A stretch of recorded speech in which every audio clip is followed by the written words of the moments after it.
David McIntosh joins us now, president of the Club for Growth. All right, David, El-Sayed won. OK, it was a very narrow victory, but other socialists won last night. They seem to have had a pretty good night. What does that mean for midterms? They did. The socialists and the communists are on the march in the Democrat Party, and that means Republicans have a very good chance of keeping the majorities in the House and the Senate. Mike Rogers, I predict, is going to win because El-Sayed is so far out the mainstream. You know, the socialists, they believe in a radical agenda. They want to cancel Thanksgiving. They want to defund the police, defund the military. They want to apply socialist economic policies that will make everybody poor.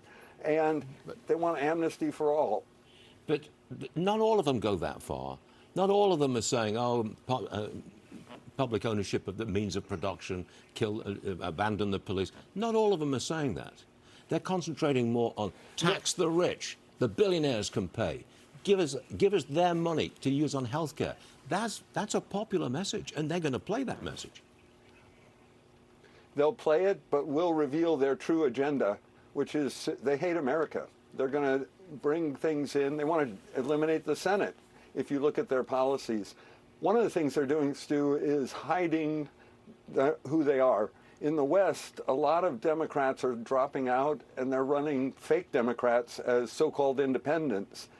I think that gives Republicans a great opportunity to run on our positive message, what President Trump was saying about how the economy is booming, and it gives us a great chance to win these midterm elections. I know you're taking a special look at a race involving a DSA candidate, Oliver Larkin. This is a race in Florida. He's running against an incumbent Democrat, Jared Moskowitz.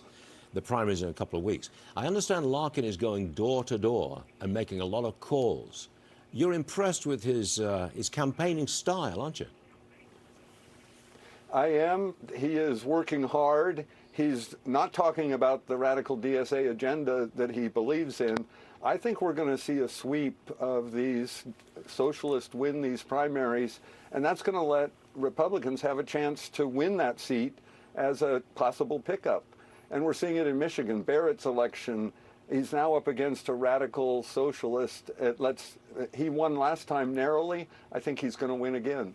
Do you see any Republicans standing up and really hammering this socialist surge? Because I don't. I think the Republicans, and certainly the Democrat leadership, they're very reticent to go after the socialists. Why? I think they're just realizing what they're going to be up against. We talked about El-Sayed a couple weeks ago. I predicted on your show that he would win. I think the Republicans are going to wake up and realize this is the opportunity. We have to point out how radical these Democrat socialists are. And frankly, the rest of the party is very reluctant to say, we don't believe in that. So they're going to be labeled by their radical, most outrageous anti-American agenda. Okay, got it.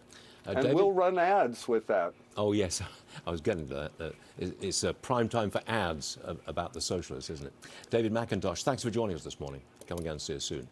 Thank you, Sue. Now this, Citadel founder Ken Griffin, he's made a decision on whether or not to move his plan for a skyscraper from